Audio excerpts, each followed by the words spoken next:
I'd like to tell you about the strangest secret in the world. Some years ago, the late Nobel Prize-winning Dr. Albert Schweitzer was being interviewed in London, and a reporter asked him, "Doctor, what's wrong with men today?" And the great doctor was silent a moment, and then he said, "Men simply don't think." It's about this that I want to talk with you.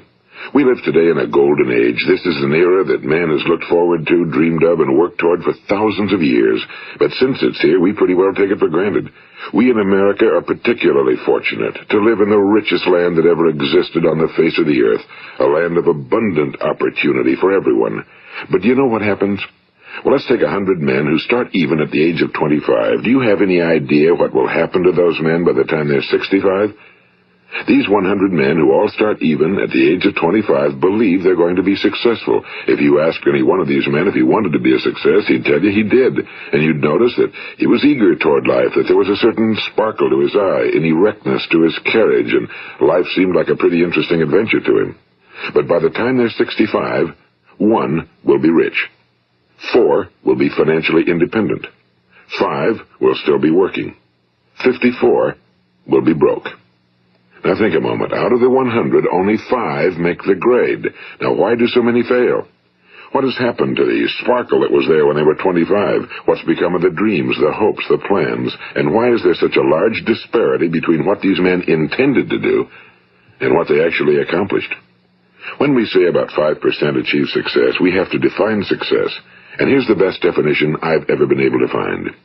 Success is the progressive realization of a worthy ideal. If a man is working toward a predetermined goal and knows where he's going, that man is a success. If he's not doing that, he's a failure. Success is the progressive realization of a worthy ideal. Rollo May, the distinguished psychiatrist, wrote a wonderful book called Man's Search for Himself. And in this book he says, the opposite of courage in our society is not cowardice. It is conformity. And there you have the trouble today. It's conformity, people acting like everyone else without knowing why, without knowing where they're going. Now think of it. In America right now, there are over 18 million people 65 years of age and older. And most of them are broke. They're dependent on someone else for life's necessities. Now, we learn to read by the time we're 7. We learn to make a living by the time we're 25. Usually by that time, we're not only making a living, we're supporting a family. And yet, by the time we're 65, we haven't learned how to become financially independent in the richest land that has ever been known. Why? We conform. And the trouble is that we're acting like the wrong percentage group, the 95 who don't succeed. Now, why do these people conform? Well, they really don't know. These people believe that their lives are shaped by circumstances, by things that happen to them, by exterior forces. They're outer-directed people. A survey was made one time that covered a lot of men, working men, and these men were asked, "Why do you work? Why do you get up in the morning?" 19 out of 20 had no idea. If you ask them, they'll say, well, everyone goes to work in the morning, and that's the reason they do it, because everyone else is doing it. Now let's get back to our definition of success. Who succeeds? The only person who succeeds is the person who is progressively realizing a worthy ideal. He's the person who says, I'm going to become this, and then begins to work toward that goal.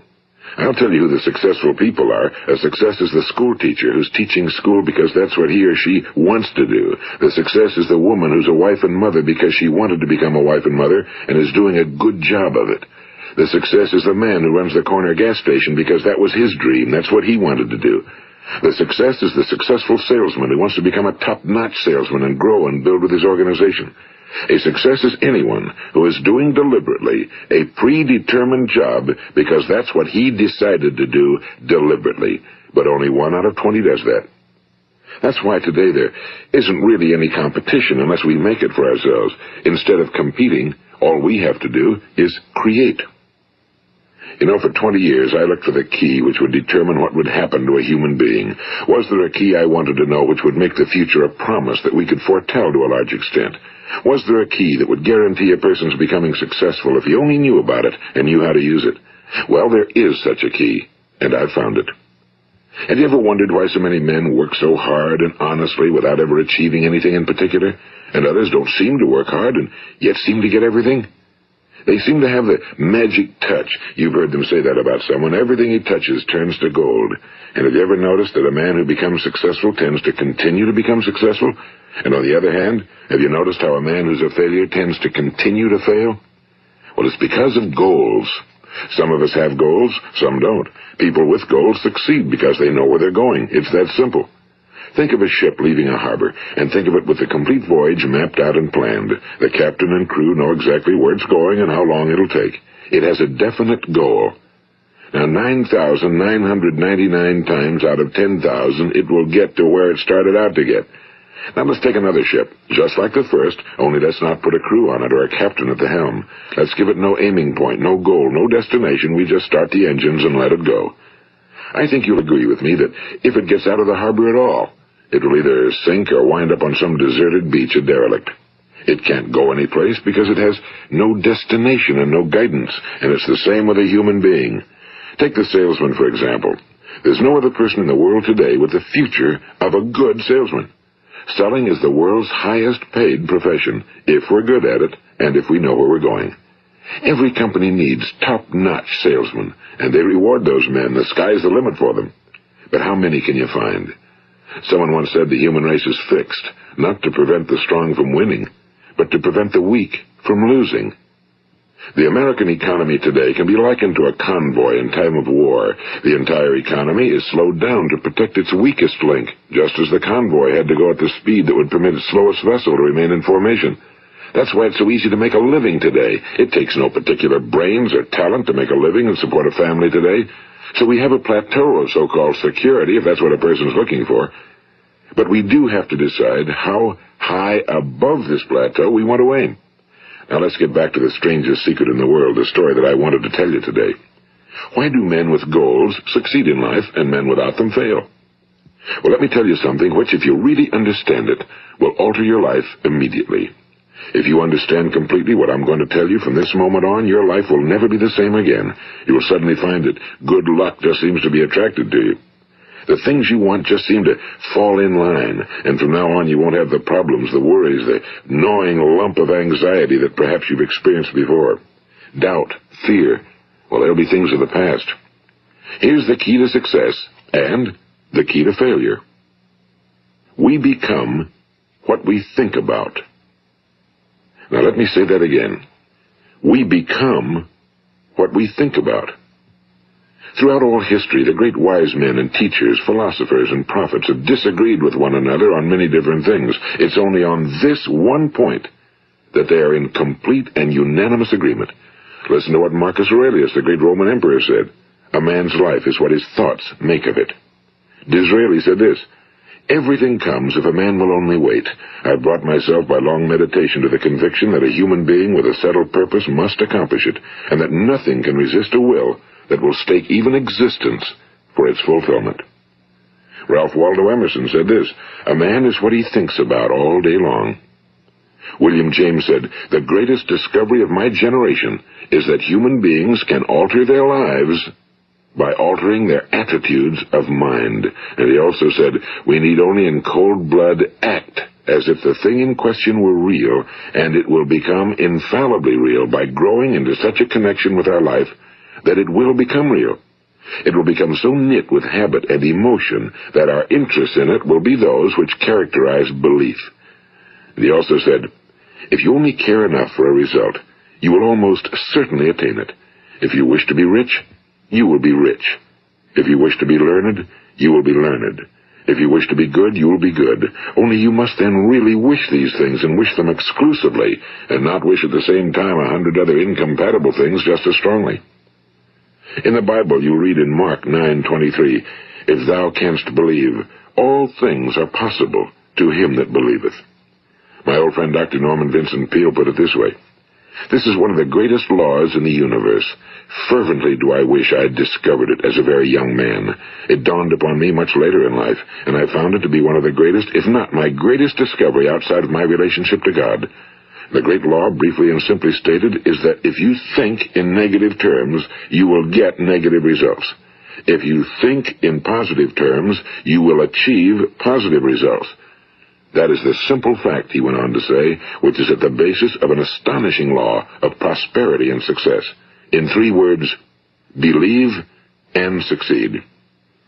William Shakespeare put it this way: our doubts are traitors and make us lose the good we oft might win by fearing to attempt. George Bernard Shaw said, people are always blaming their circumstances for what they are. I don't believe in circumstances.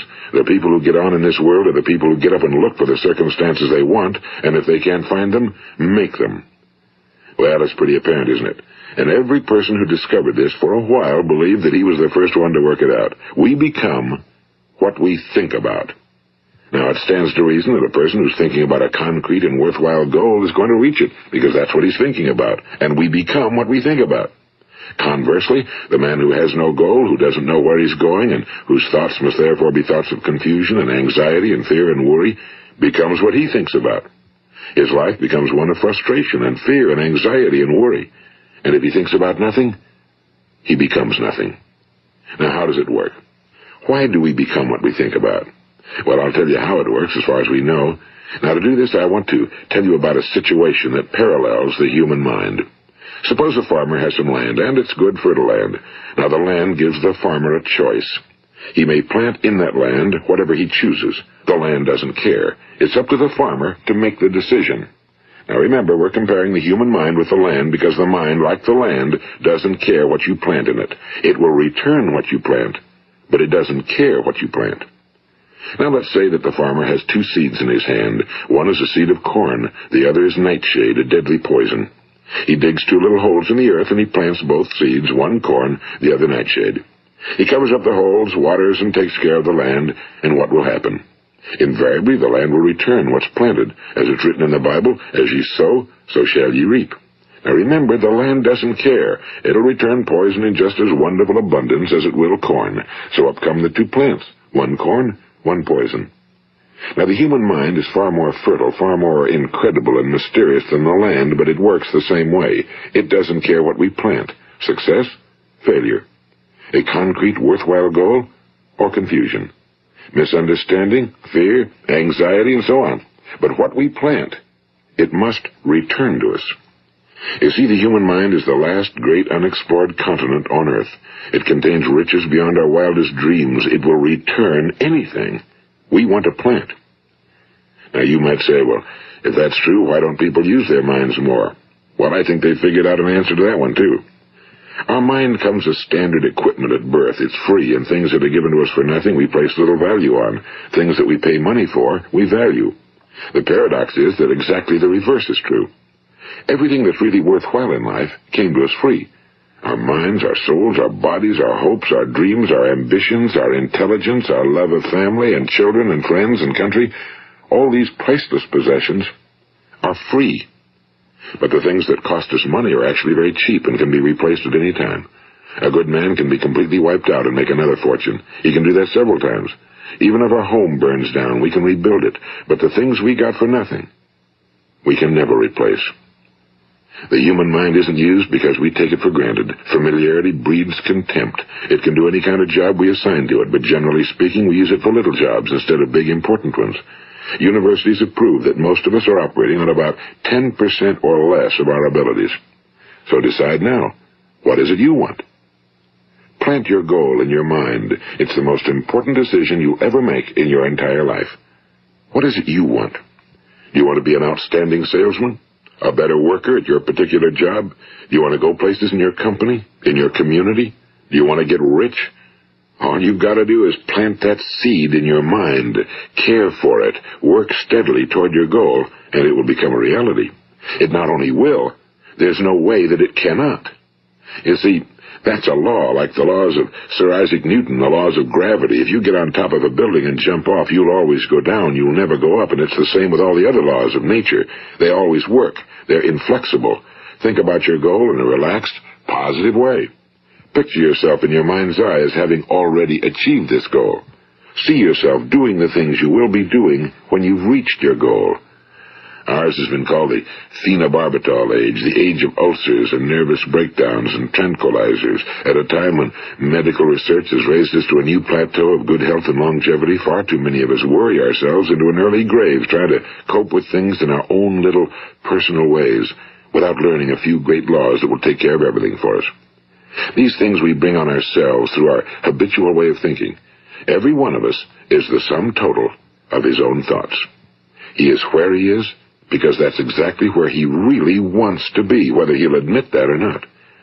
Each of us must live off the fruit of his thoughts in the future, because what you think today and tomorrow, next month and next year, will mold your life and determine your future.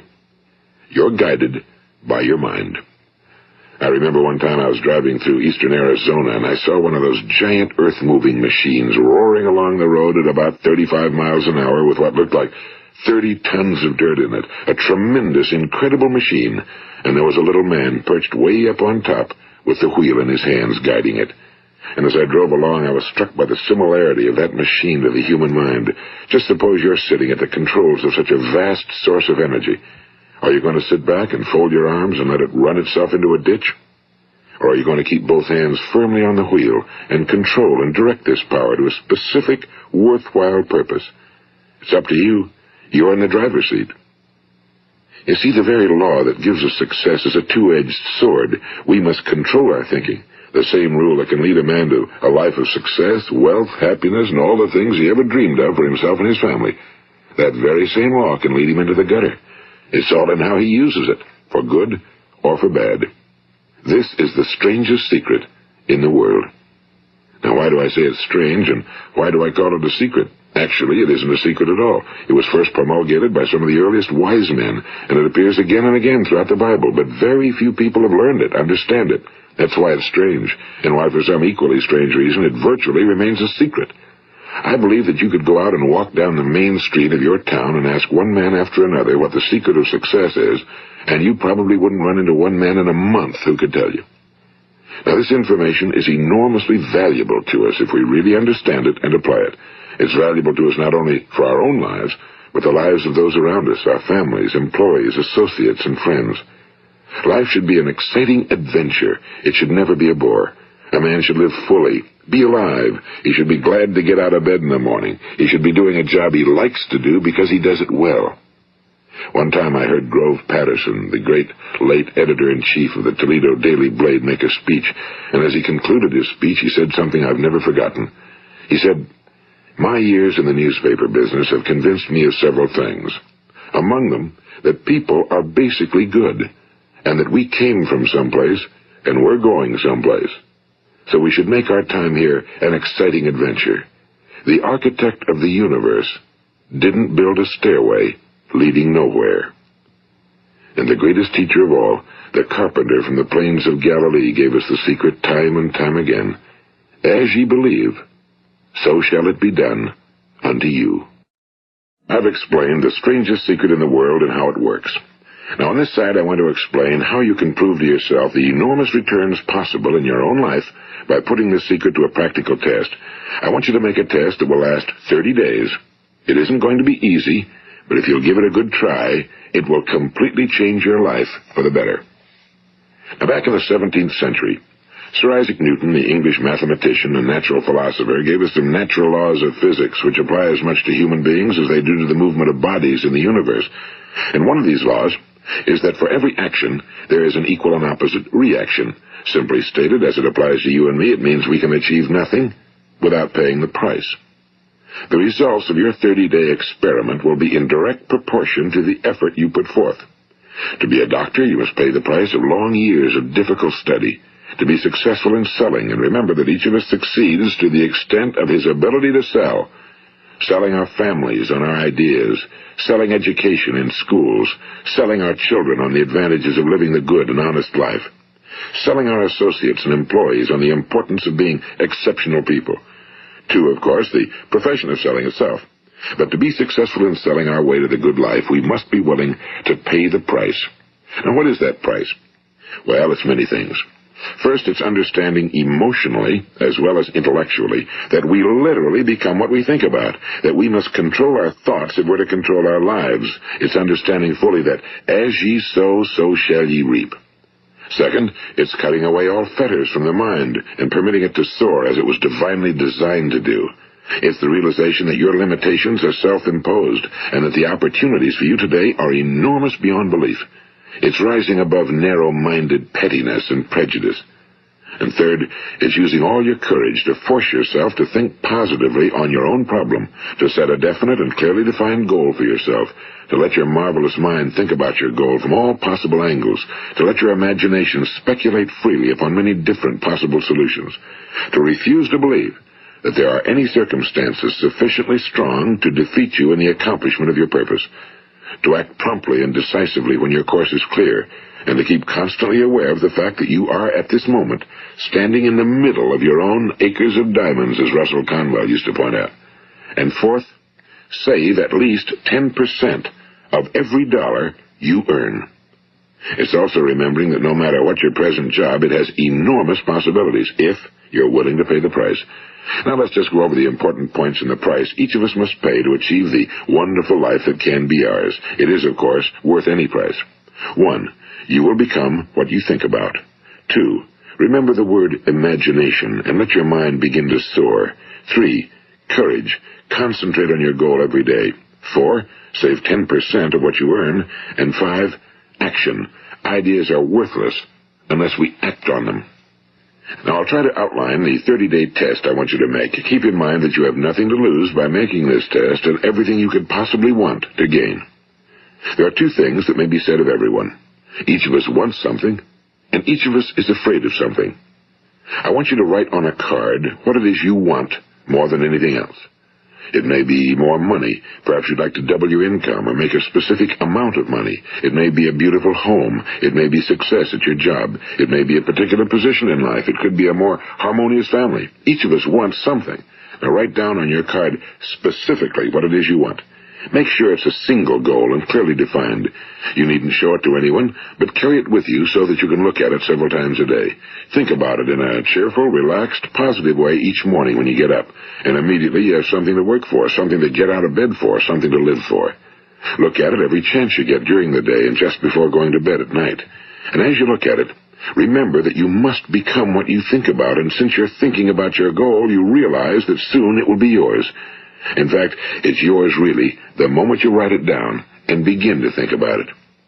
Look at the abundance all around you as you go about your daily business. You have as much right to this abundance as any other living creature. It's yours for the asking. Now we come to the difficult part. Difficult because it means the formation of what is probably a brand new habit, and new habits are not easily formed. Once formed, however, it will follow you for the rest of your life. Stop thinking about what it is you fear. Each time a fearful or negative thought comes into your consciousness, replace it with a mental picture of your positive and worthwhile goal. And there'll come times when you'll feel like giving up. It's easier for a human being to think negatively than positively. That's why only 5% are successful. You must begin now to place yourself in that group. For 30 days, you must take control of your mind. It will think about only what you permit it to think about. Each day for this 30-day test, do more than you have to do. In addition to maintaining a cheerful, positive outlook, give of yourself more than you've ever done before. Do this knowing that your returns in life must be in direct proportion to what you give. The moment you decide on a goal to work toward, you're immediately a successful person. You are then in that rare and successful category of people who know where they're going. Out of every 100 people, you belong to the top 5. Don't concern yourself too much with how you're going to achieve your goal. Leave that completely to a power greater than yourself. All you have to do is know where you're going. The answers will come to you of their own accord and at the right time. Remember these words from the Sermon on the Mount, and remember them well. Keep them constantly before you this month of your test. Ask, and it shall be given you. Seek, and ye shall find. Knock, and it shall be opened unto you. For every one that asketh receiveth, and he that seeketh findeth, and to him that knocketh it shall be opened. It's as marvelous and as simple as that. In fact, it's so simple that in our seemingly complicated world, it's difficult for an adult to understand that all he needs is a purpose and faith. For 30 days, do your very best. If you're a salesman, go at it as you've never done before, not in a hectic fashion, but with the calm, cheerful assurance that time well spent will give you the abundance in return you deserve and want. If you're a homemaker, devote your 30-day test to completely giving of yourself without thinking about receiving anything in return, and you'll be amazed at the difference it makes in your life. No matter what your job, do it as you've never done it before for 30 days. And if you've kept your goal before you every day, you'll wonder and marvel at this new life you've found. Dorothea Brand, the outstanding editor and writer, discovered it for herself and tells about it in her fine book, Wake Up and Live. Her entire philosophy is reduced to the words, act as though it were impossible to fail. She made her own test with sincerity and faith, and her entire life was changed to one of overwhelming success. Now, you make your test for 30 full days. Don't start your test until you've made up your mind to stick with it. You see, by being persistent, you're demonstrating faith. Persistence is simply another word for faith. If you didn't have faith, you'd never persist. If you should fail during your first 30 days, by that I mean suddenly find yourself overwhelmed by negative thoughts, you've got to start over again from that point and go 30 more days.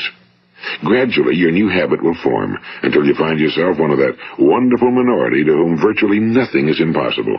And don't forget the card. It's vitally important as you begin this new way of living. On one side of the card, write your goal, whatever it may be.